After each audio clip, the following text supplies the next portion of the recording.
Oke, Oke. selamat sore Pak Patria. Sore, Pak Demana. Beliau adalah direktur pengembangan SPSE ya Pak, Ya, betul Pak ya? betul. LKPP. Ya. Jabatan beliau kembali ke habitat beliau di pengembangan SPSE. Ya. Oke, Pak Patria, terima kasih sudah sampai Bali.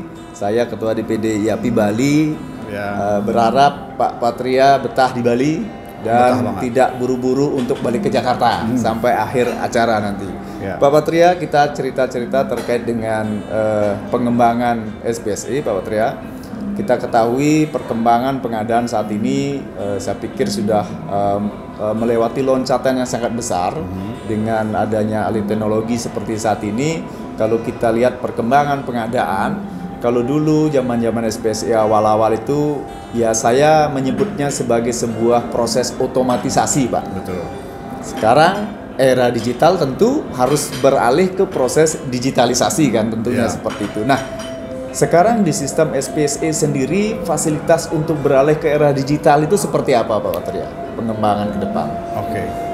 Baik, makasih Pak Demanu. Ya menarik tadi ya apa yang disampaikan.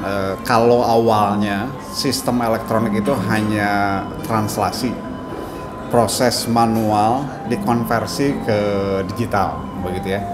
Nah sekarang kita harus lebih dari itu tuntutannya. Jadi teorinya gitu ya, kalau kita bicara digitalisasi itu ada 3 tahap. Yang pertama digitasi. Digitasi itu memang hanya mengkonvert sesuatu yang sifatnya konvensional, manual jadi elektronik. Ada dokumen di scan gitu. Tahap yang kedua sebetulnya digitalisasi. Digitalisasi itu prosesnya diterjemahkan, ditranslasikan ke dalam sistem digital. Tapi proses bisnisnya sama. Diparpres bunyi apa, kemudian dipindahkan ke dalam media elektronik. Nah sebetulnya challenge-nya hari ini kita harus lebih dari digitalisasi. Kita harus melangkah ke apa yang kita sebut transformasi digital. Betul. Transformasi digital itu adalah proses bisnis yang di-guide dengan pemanfaatan teknologi digital.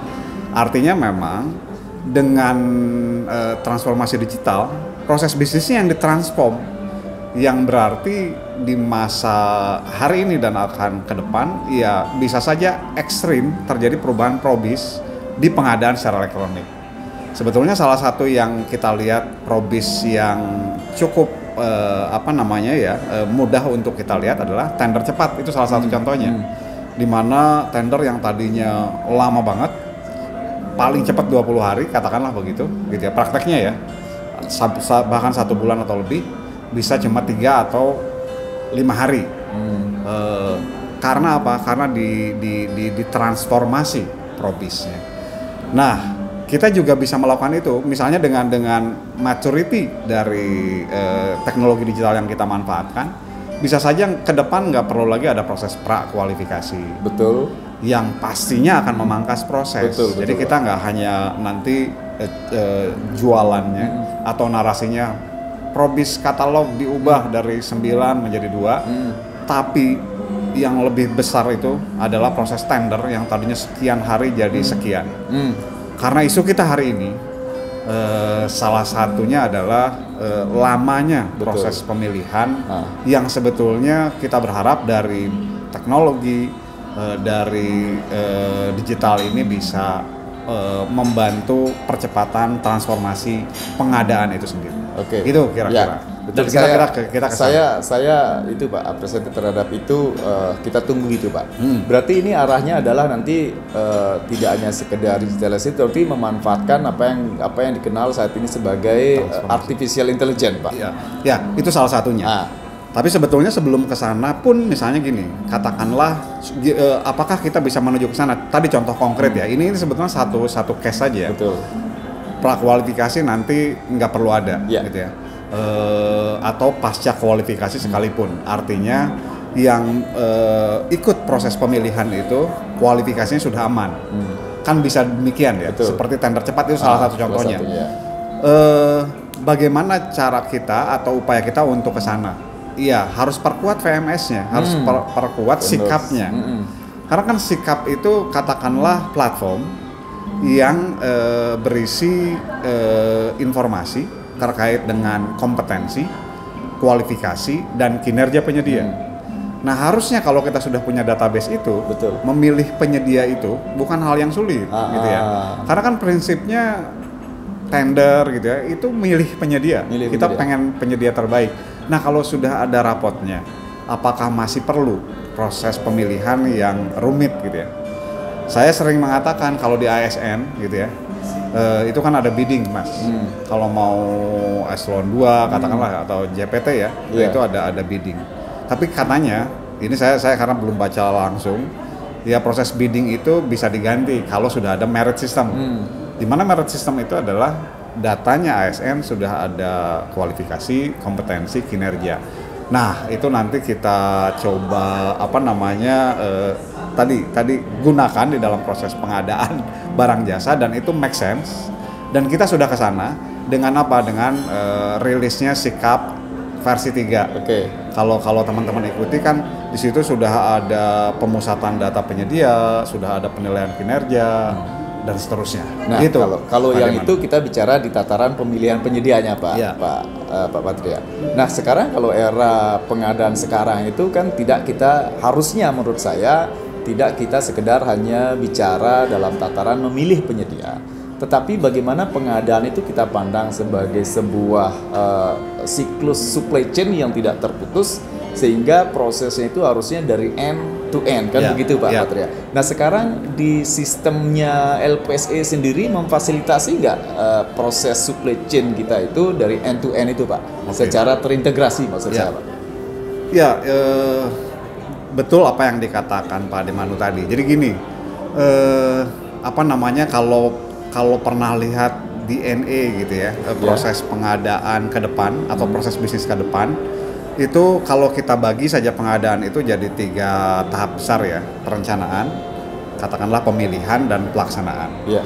Nah, ini gambarnya nanti ke depan itu yang tengah itu makin sederhana, makin sederhana, betul. Jadi fokus kita bukan lagi di proses pemilihan, tetapi di proses perencanaan dan di proses pelaksanaan. Itulah DNA pengadaan ke depan. Nah, proses pemilihan ini yang harus selesai, karena yang paling kritikal itu proses pemilihannya. Yang paling banyak noise hari ini faktanya di pemilihan, Mas. Jadi penyedia yang mengadu, barrier to entry, kompetisi yang nggak fair, itu adanya di tengah, di proses pemilihan. Nah, gimana caranya supaya proses pemilihan ini kita simplifikasi? Itu salah satunya tadi, ada sikap, ada katalog, dan seterusnya. Jadi setelah kita simplifikasi, setelah tengahnya kita transformasi, maka fokus kita beralih ke yang perencanaan sama pelaksanaan. Jadi memang ada hubungannya. Artinya saya sepakat dengan yang tadi, supaya energi kita, effort kita nggak habis di pemilihan. Jadi pemilihan sudah selesai. Kita harus ke perencanaan dan ke pelaksanaan. Upaya kita ke sana sudah ada, artinya ya. Artinya katakanlah kalau Mas Demanu ikuti, kita sekarang e-kontraknya juga sedang terus ditingkatkan. Salah satunya bukan hanya mencatatkan, tetapi di versi yang terakhir, kalau di SPC 45 itu pengendalian kontraknya ada. Minimal sudah ada atribut-atribut yang bisa kita masukkan di sana. Bagaimana perjalanan kontraknya, bagaimana kontrak itu apakah diputus, dihentikan, dan seterusnya. Bagaimana kalau terjadi pemutusan kontrak kemudian memilih penyedia lain cadangannya sehingga penyedianya diganti. Bagaimana kalau ada adendumnya. Sekarang sudah disiapkan fiturnya. Tujuannya memang untuk tadi supaya fokusnya nggak lagi ke pemilihan, tetapi sudah mulai ke pengendalian kontrak yang sebagian lagi ke perencanaan.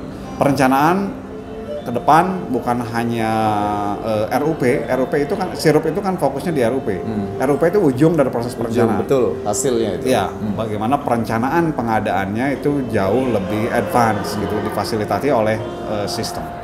Jadi kita sebagai pelaku pengadaan patut sangat-sangat optimis melihat progres yang sudah di Pak Patria siapkan seperti itu. Jadi sobat pengadaan seluruh Indonesia, sobat kredibel, kita patut optimis memandang pengadaan barang jasa kita di Indonesia.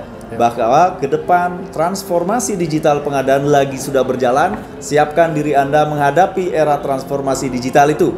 Sehingga ke depan dari diskusi singkat kita Pak Patria, saya memandang bahwa ke depan pengadaan itu tidak hanya melihat dari aspek yang namanya aspek compliant prosedural saja, karena itu sudah dialihkan kepada era transformasi digital, tetapi harus bergerak ke arah performan, peningkatan kinerja. Salam pengadaan, terima kasih Pak Patria, salam sehat selalu.